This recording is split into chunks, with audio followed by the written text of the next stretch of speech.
it's Women's Day.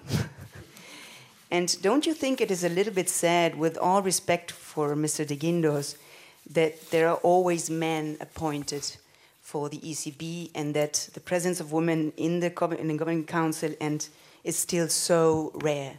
Thank you. Exactly, the gender balance ought to be improved, and this ought to happen at all levels. By the way, let me congratulate Mr. de Guindos, because the Governing Council approved him, and I'm absolutely confident he's going to be a very, very good colleague of all of us. As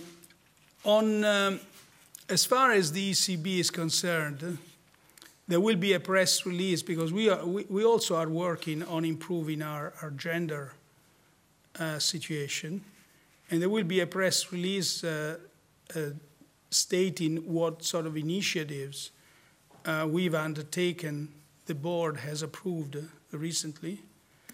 And these initiatives are undertaken because we made significant progress since we set explicitly our targets, explicit targets which were not being set before. But still, this progress is less than what we wish, and the numbers now fall short of our interim targets.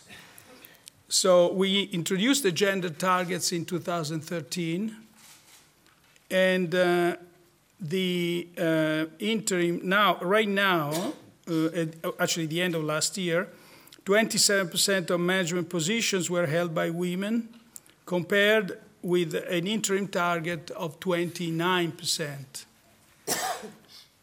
For the most senior management role, however, the share was 17% against an interim target of 24%.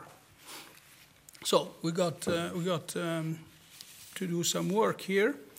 And there have been various, as I said, various initiatives. One is basically to ask the headhunters to focus on gender in the recruitment process. Another one is to sort of motivate the business managers to in this direction, to keep vacancies open and possibly until the objective is reached. So there are various issues, various ways that we've done some work on. And there was also another important point is that the recruiting panels will now have a considerable presence of women. I remember we had considerable presence of women, because there are, in a sense, even often there are unconscious biases that play a role, and that's why it's necessary to assure I would say, much more significant presence of women in the recruitment panels.